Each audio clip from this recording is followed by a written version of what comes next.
He thought it was just another delivery, one more stop before the storm. But some addresses don't exist on any map, they wait for you. The last delivery. Rain fell like it had a personal grudge against the city.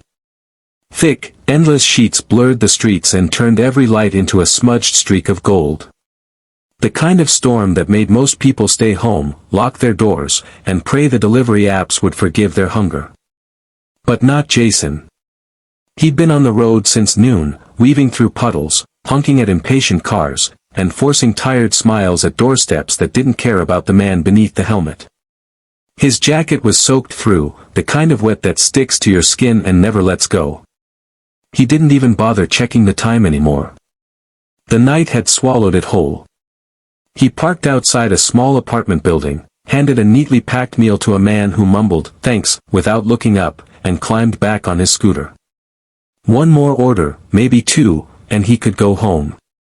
His stomach growled at the thought, cold noodles from the fridge, a dry towel, maybe an hour of sleep before the next shift. That's when his phone buzzed. A new order. Jason frowned as the screen lit up, droplets of rain distorting the text. The app blinked, new delivery, 47, Hollow Street. No name, no contact number, no photo of the house. Just coordinates pulsing red on the map like a heartbeat. He wiped the screen with the back of his glove, thinking it was a glitch. Hollow Street, he muttered. The name tugged at something, a faint memory. He'd heard it before, maybe in one of those late-night delivery stories drivers told to scare the rookies. But that was months ago. He couldn't remember the details. Jason radioed the station, his voice crackling through the rain. "Hey, Sam, you ever heard of a hollow street near downtown?" The voice on the other end paused. "Hollow Street? Man, that's not real. It got renamed years ago. You probably mean Harlow or Harper." Jason checked again. The app insisted otherwise. Coordinates. Clear as day. It's there. System says it's active. Bro, don't. Those coordinates lead to the old sector. Nobody lives there. Just warehouses and dead blocks. Jason smirked, though his stomach tightened. Guess somebody decided to move back. Jason, I'm serious, man. End your shift. I'll tell dispatch it was an error. But Jason had bills waiting at home, and this delivery, small as it was, meant an extra tip. The kind of tip that covered a meal. "I'll drop it off and call it a night," he said, already zipping his jacket. One last run. Easy money. He strapped on his helmet. The rain was colder now, sharper. It hissed against his visor as he revved the engine. The streets glistened like oil, mirrors reflecting the city's neon bones.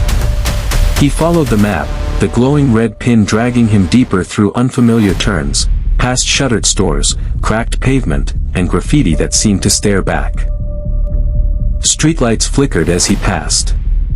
Some blinked twice before going out completely. His scooter hummed against the wind, its small motor fighting against the rain's rhythm. Every few blocks, he'd glance at the phone mounted to his handlebars.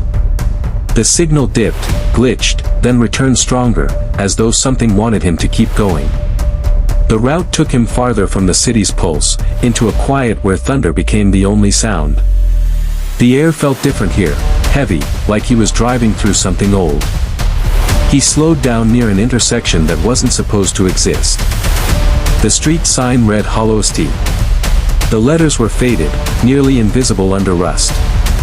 The GPS beeped once, then went black. Jason tapped it, cursed under his breath. Come on, not now.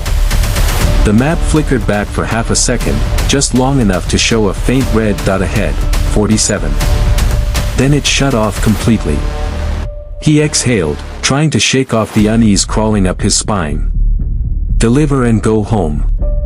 That's it. The road narrowed as he went on.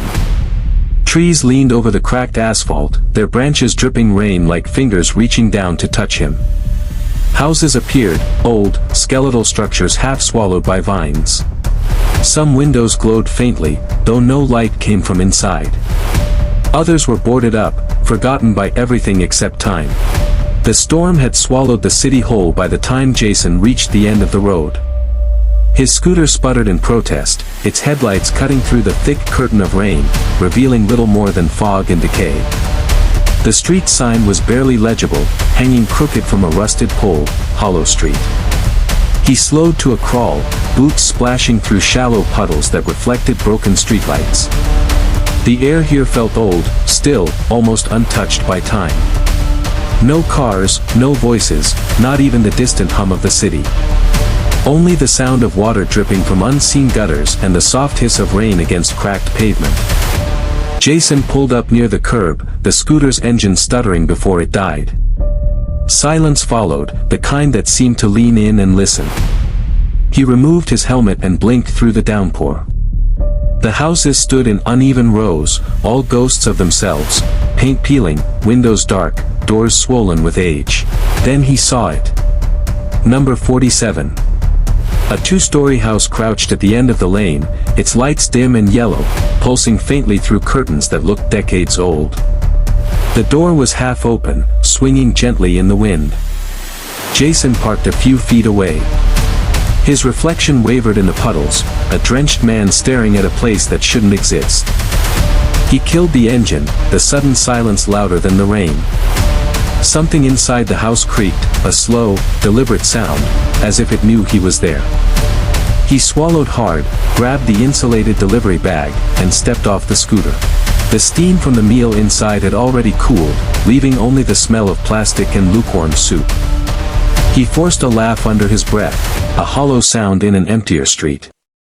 Just another late-night customer, he told himself. Get the signature, get out. His shoes made soft, wet sounds as he walked toward the porch. Each step echoed faintly, as though the street was listening. The glow from the windows wavered, revealing just enough to make the shadows inside shift. The house was large but sagging, its paint stripped bare, vines creeping up the walls like veins. A mailbox leaned at an angle, its lettering faded but readable, 47. When he reached the porch, he paused. The wood creaked under his weight. He could smell the faint scent of mildew mixed with something older, dust, rain, and the faint sweetness of rot. The light behind the curtain flickered again, like it was struggling to stay alive. Jason took a steadying breath and knocked.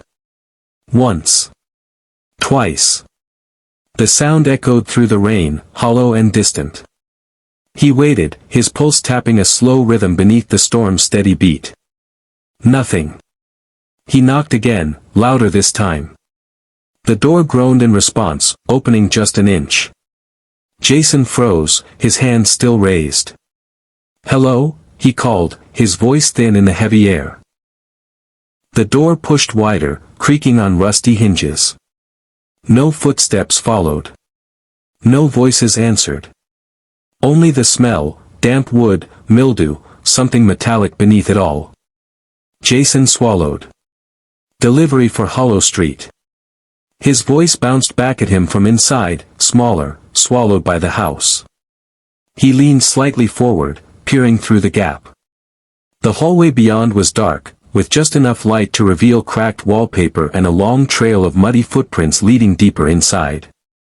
Water dripped somewhere unseen, each drop landing with a soft, rhythmic tap. He hesitated, shifting his weight. Something about the footprints bothered him, they weren't fresh. The edges were dry, as if they'd been there for days, maybe longer. He called out again, louder this time. Anyone home? The storm answered with a growl of thunder that rattled the windows. The faint light in the living room dimmed for a heartbeat, then flared again. Jason stepped onto the threshold. The floor creaked beneath him, a deep, tired groan that felt almost over inside, like a refrigerator running in an empty house. He hesitated, phone in hand. The app screen flickered once more before dying completely. The words, "Delivery in progress," burned on the display for a moment before fading to black. Jason's pulse quickened. He glanced over his shoulder, the street was gone. Or maybe just hidden. The rain had thickened into a curtain of silver, blurring everything but the faint light from inside the house. He stood there, the rain dripping from his helmet, the world shrinking around him. A voice, soft, calm, almost polite, called out. "You're late." The rain stopped mattering. The cold did too. Jason stepped forward, into the house, and the door closed behind him with a slow, final click. Before we keep going, take a breath. If this storm feels too real, it's because stories like this one don't always stay stories. Hit subscribe, just in case you ever need to know how to escape when your final delivery arrives. Jason froze, his hand still raised. "Hello?" he called, his voice thin in the heavy air. The door pushed wider, creaking on rusty hinges. No footsteps followed. No voices answered. Only the smell, damp wood, mildew, something metallic beneath it all. Jason swallowed. "Delivery for Hollow Street." His voice bounced back at him from inside, smaller, swallowed by the house. He leaned slightly forward, peering through the gap.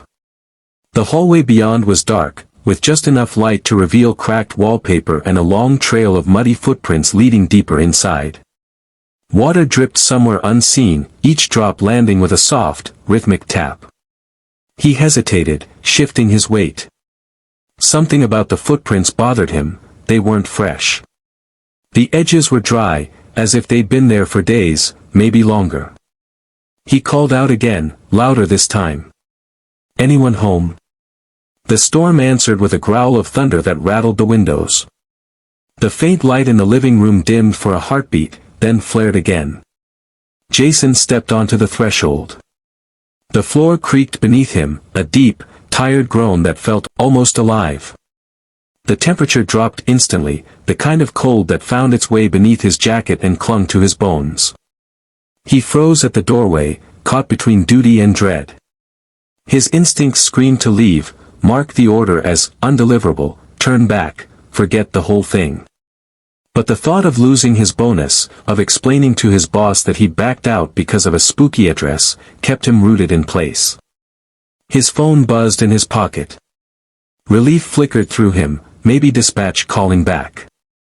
He pulled it out, but the screen only showed one notification. Delivery active. Customer awaiting. He frowned. The signal bar flickered weakly before vanishing altogether. Jason looked at the open door. The air from inside carried a faint sound, a slow, irregular dripping. Not water this time. Something thicker, heavier. He leaned forward, trying to see where it came from. The shadows inside shifted again, just slightly, like curtains moving when no wind was there. He stepped back instinctively. His heart raced, breath fogging in the cold air. The glow from the window behind him flickered once more, brighter this time, and for the briefest second, he thought he saw something move deeper inside. A shape. Human, maybe. Jason blinked, and it was gone. Only darkness remained. He swallowed the lump in his throat, forced a shaky smile to no one. "You're losing it," he whispered. "Deliver, sign, go." He reached for the doorknob. The metal was cold, slick with moisture. The moment his fingers touched it, the creaking stopped. The whole house seemed to hold its breath. Then, softly, from somewhere inside, a whisper. "Come in." Jason's heart dropped into his stomach. He froze, breath shallow, eyes scanning the dark. The voice was low, quiet, and too close. He stared into the black hallway, unsure whether the invitation was real or imagined. But curiosity, or something stronger, pulled him a step forward. The rain behind him grew louder, drumming against the roof, drowning out the rest of the world. As Jason crossed the threshold, the door eased shut behind him. Not slamming, not forced. Just closing. Quietly. Completely. And outside, Hollow Street went still again, as if it had never been there at all. Jason stepped inside. The air was thicker here, still and sour, like the house had been holding its breath for too long. The faint smell of mildew mixed with something metallic, the scent of rain-soaked iron. His shoes squeaked against the warped floorboards, each sound swallowed by the heavy silence that clung to the walls. He fished out his phone and turned on the flashlight. The beam flickered weakly, stuttering with every heartbeat. The light skimmed over the peeling wallpaper and dust-draped frames that held no photos, only faded squares of what used to be memories. "Hello." His voice trembled just enough to betray him. It sounded small, like it didn't belong in a place like this. The light caught on something ahead, shapes hanging from the ceiling at the far end of the hallway. For a second, they looked like coats or drapes. Then, as he moved closer, the reality began to take shape. Delivery bags. Dozens of them. Old, sagging, discolored from time. They swung faintly, brushing against one another, whispering in the air that shouldn't have been moving. Each one bore the same logo, Quick Eats. His company. Jason froze, the breath catching in his throat. His flashlight trembled as he swept it slowly across the line of hanging bags. Some were faded almost white, others still held streaks of their original red. They looked like trophies, relics displayed with care. Each one had a tag. He stepped closer, squinting to read the names written in smudged ink. Brian S. Alicia K. Tom L. He didn't recognize them, but the uniform handwriting and the order of the tags told him these weren't random. Whoever had put them here had kept track. The light from his phone dimmed again, flickering as though the air itself wanted it gone. He slapped the side of the phone, desperate to keep it alive. The beam steadied, cutting through the gloom. Another flash of lightning through the window lit the hallway for a heartbeat. In that second, every surface glowed in ghostly blue, and Jason saw just how many bags there really were. They lined both sides of the hall, hundreds of them, swaying in rhythm with the storm outside. The sound that followed was faint but unmistakable, a slow creak of wood above him, like a step on the upper floor. Jason's heart pounded. He swallowed, forcing his legs to move. "Just drop the order," he whispered. "Leave it here. Walk out." But his body didn't listen. Curiosity was stronger than sense. He moved closer to the farthest end of the hall, where the light barely reached. The smell grew stronger, a dampness that burned in his throat. His pulse hammered so loud it became part of the soundscape, a drumbeat beneath the storm. Then he saw it. A bag that looked newer than the rest. The red was still bright, the logo clean. The tag fluttered slightly under the draft, turning slowly until the name faced him. Jason M. He blinked. For a moment, his brain refused to process it. Then his breath caught, sharp and painful. "No," he whispered. "That's not." The phone in his pocket buzzed. He jumped, nearly dropping the flashlight. Pulling it out with trembling hands, he saw the delivery app open on its own. The screen glowed faintly through the moisture on the glass. Delivery complete. A single chime sounded, that cheerful, familiar tone that meant another successful drop-off. Then the screen went black. Jason stared at it, his reflection faintly visible on the dead display. The storm outside seemed to hush, just for a moment. Even the rain softened, like the world was listening for his reaction. He looked up again at the bag. The tag still swayed gently, the name almost glowing under the erratic light. His heart hammered faster. Logic began to slip, replaced by something primal, a pulse of fear that crawled up from his stomach and clenched at his throat. He took a step back, then another. The floor creaked louder than before. The hanging bags brushed against each other, their zippers clicking softly like whispers. Jason turned toward the door, but the shadows seemed thicker now. The house had changed shape, or maybe he'd just noticed how wrong it had been all along. The doorway looked farther than before, the hall stretching, bending slightly in the dark. He tried his phone again. No signal. No light. Only the cold reflection of his face in the black screen. He reached for the wall to steady himself, fingers brushing something smooth, another tag. His flashlight flared briefly, landing on the handwriting. Liamar. He remembered that name. A coworker who'd gone missing last winter. Everyone had assumed he'd skipped town. The company chat had been filled with jokes, rumors, theories. Nobody ever found him. Jason's breath came in shallow bursts. No way, he muttered. No way. The air shifted again, a faint movement behind him. He turned sharply, light swinging across the hall. The bags moved, all at once, as if stirred by a single unseen breath. The ceiling groaned. Something creaked above. He took another step back and hit the wall. His heart thudded against his ribs. Every instinct screamed run, but his feet wouldn't obey. His gaze stayed locked on the row of bags as they swayed, faster now, their shadows overlapping like restless figures. Another flash of lightning filled the house, and for a heartbeat, he saw shapes behind the bags. Pale outlines, almost human, hovering in the darkness. When the light faded, the hallway went still again. Jason's throat was dry. His voice barely worked. "Who's there?" The reply came as a whisper, threaded through the rain seeping through the roof. Not one voice, many, layered atop one another, soft and distant. Delivery received. Jason stumbled backward, the words spinning in his head. His flashlight flickered, then went out completely. The house plunged into darkness. He could still hear the swaying of the bags, the faint zip-zip of metal brushing against fabric. Then the soft thud of something dropping to the floor behind him. He didn't look. He couldn't. Instead, he turned and ran. The last thing he saw, in a burst of lightning as he passed the window, was the bag with his name still hanging, perfectly still. As though it had never moved at all.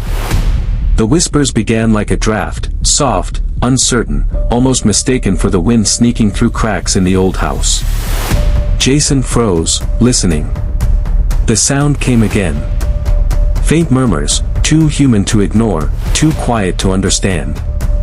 He turned his head toward the kitchen. The doorway gaped open, a black mouth waiting. The air inside pulsed faintly with each flicker of the dying lights. He took one cautious step forward, his shoes scraping across the wooden floor. "Hello?" he said softly, voice cracking halfway through. No reply. Only the sound of rain dripping from somewhere above, irregular, like footsteps pacing over his head.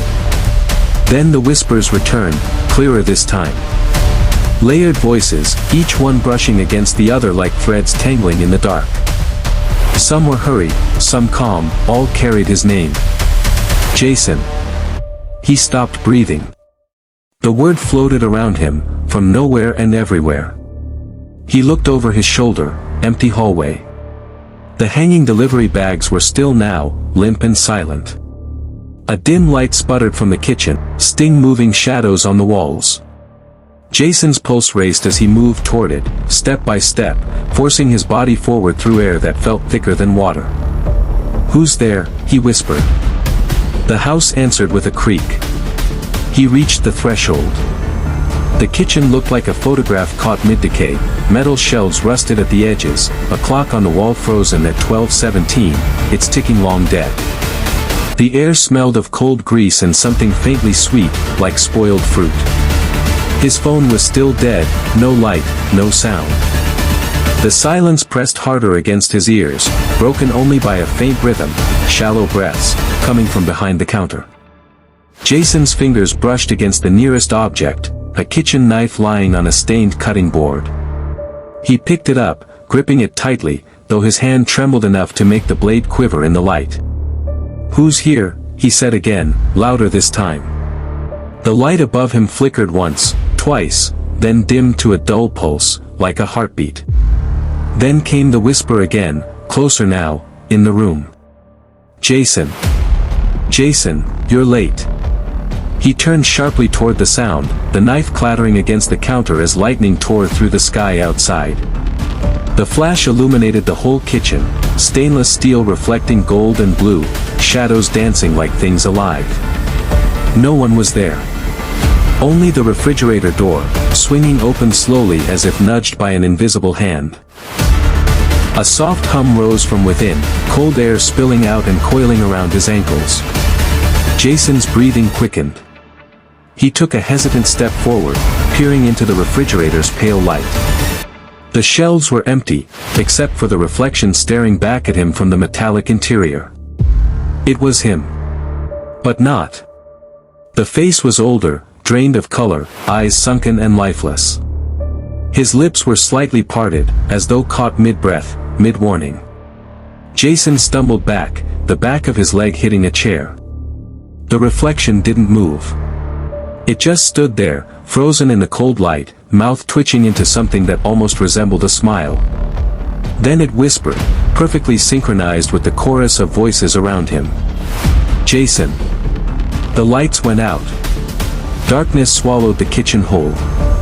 Only the storm outside remained, its flashes slicing through the windows in quick, violent bursts. With each lightning strike, the room appeared and disappeared. A chair overturned. A shadow by the sink. A handprint smeared across the wall. The voices multiplied, overlapping in chaotic whispers. They spoke in fragments, too many to follow, all circling the same name. Jason. Deliver it. Stay. Don't run. His chest heaved. The knife slipped. His chest heaved. The knife slipped from his grip, hitting the floor with a dull thud. He backed away until his shoulders pressed against the refrigerator. The hum inside had stopped. The air turned still again. Another flash of lightning, and there, standing across the room, was a shape. Human. Still. Watching. Jason blinked hard, and it vanished. He reached for the counter, feeling for something solid. The whisper brushed his ear again, closer than ever, almost warm. You've already been here. He spun around, swinging wildly at the air, his voice cracking under the strain. Stop it.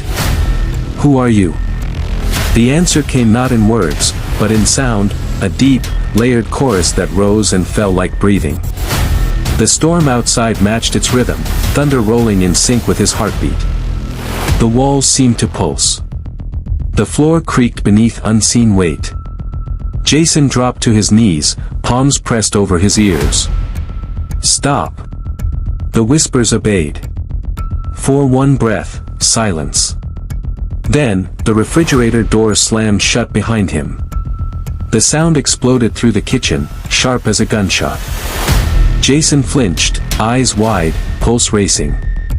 He turned slowly toward it, staring at the faint outline of his reflection in the metal.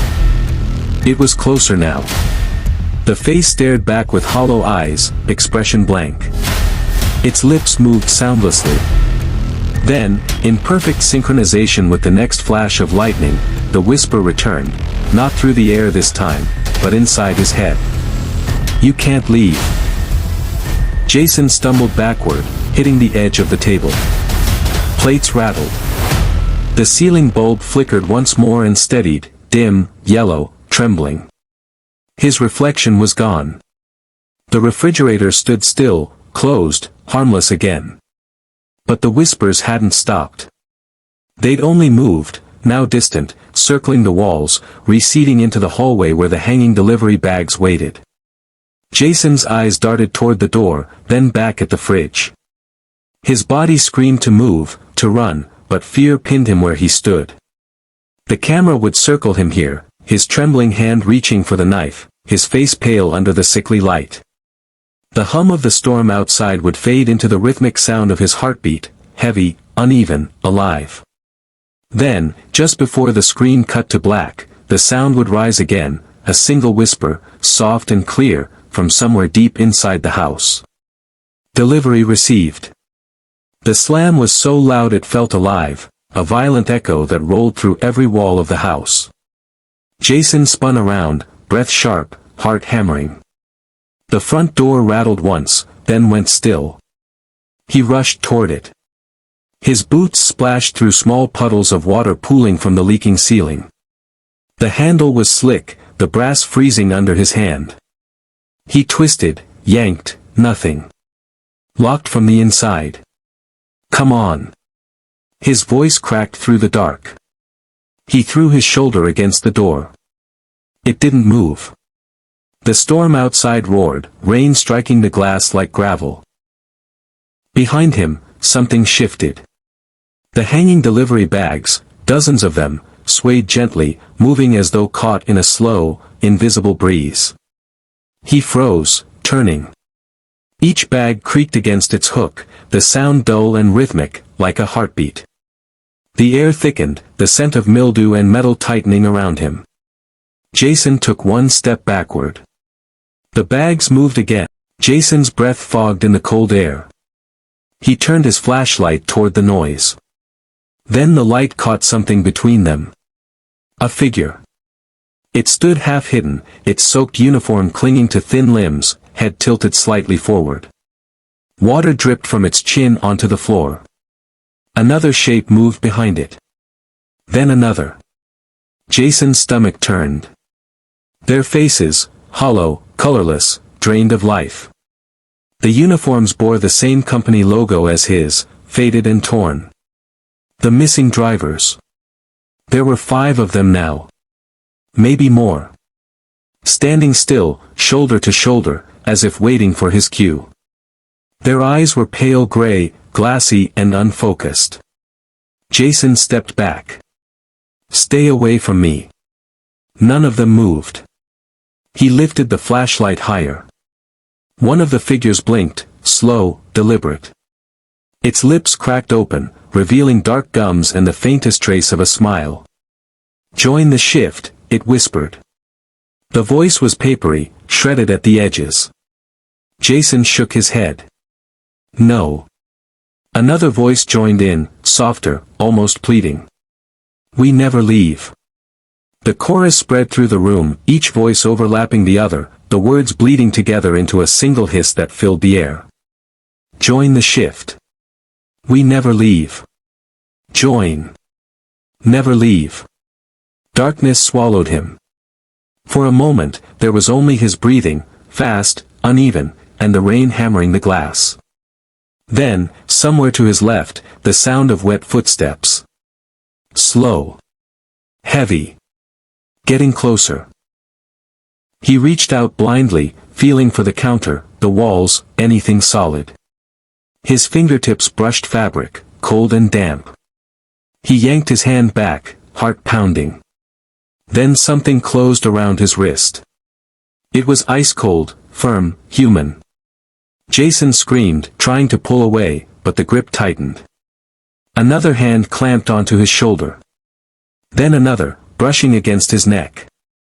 Their touch was wrong, not violent, but patient, like they were welcoming him. The whispers grew louder, swirling in circles around him. "Join the shift.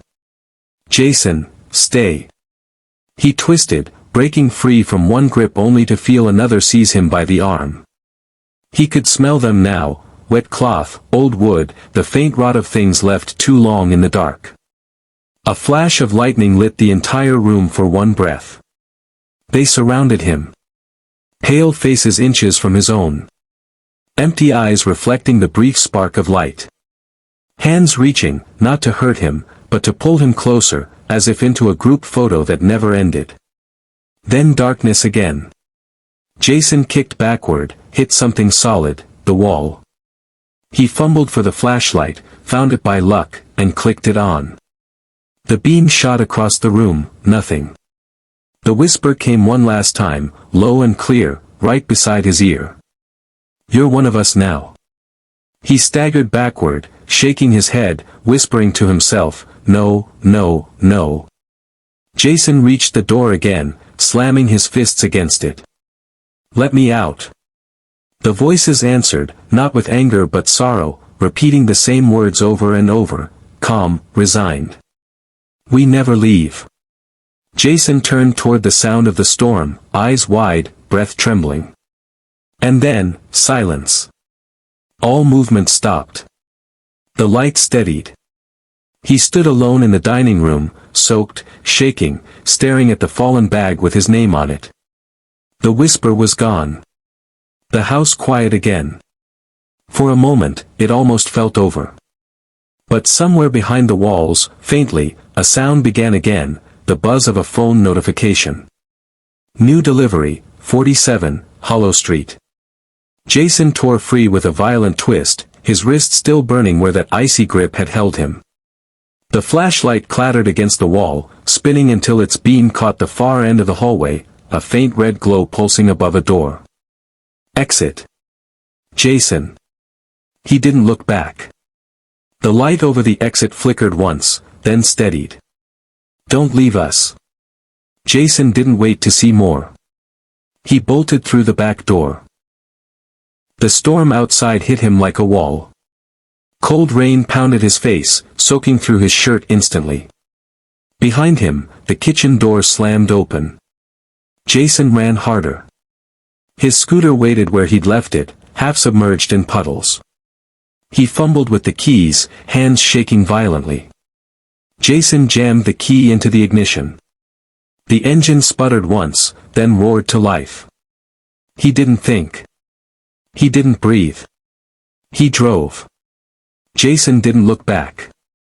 The fluorescent lights in the police station buzzed faintly, washing the room in sterile white.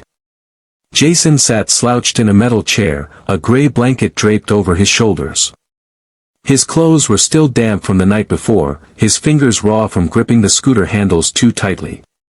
Across the desk, an officer flipped through his report with a frown that deepened the longer he read.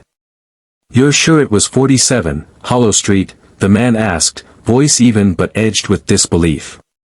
Jason nodded. "Positive. I was there. I made the delivery." The officer exchanged a look with his partner. "Son, Hollow Street ends at 45. After that, it's just, nothing. An empty lot. Been that way for decades." Jason stared at him. The words didn't make sense. His throat felt dry. "That's not possible," he said quietly. "I saw the house. I went inside. There was light, people." The officer leaned back.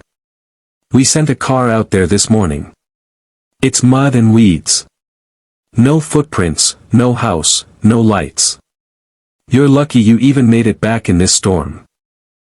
He closed the file gently, as if ending the conversation. "Get some rest. You've had a rough night." Jason didn't argue. He stood slowly, the blanket slipping off his shoulders and pooling around his feet. Jason stepped onto the sidewalk. For a moment, he thought maybe it really was over, that the nightmare had dissolved with the rain. He reached into his jacket and pulled out his phone.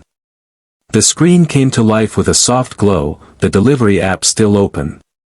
His last completed order blinked on the screen, 47, Hollow Street, delivered. His thumb hovered over it. For a split second, his reflection wasn't his. The skin looked drained of color, almost translucent. The eyes hollow. The faint shadow of a smile, not his, stretched across the reflection's lips. Then, as quickly as it appeared, it was gone. His normal reflection returned, blinking back confusion.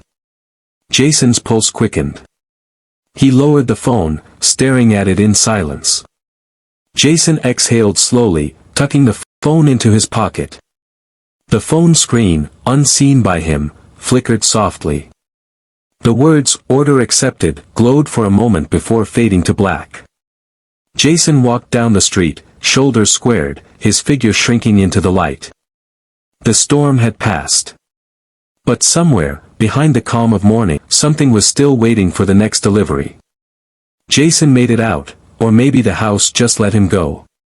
Tell me, if your delivery app buzzed at midnight with an address that doesn't exist, would you take it? Drop your answer below, and don't forget to subscribe before your next order comes in.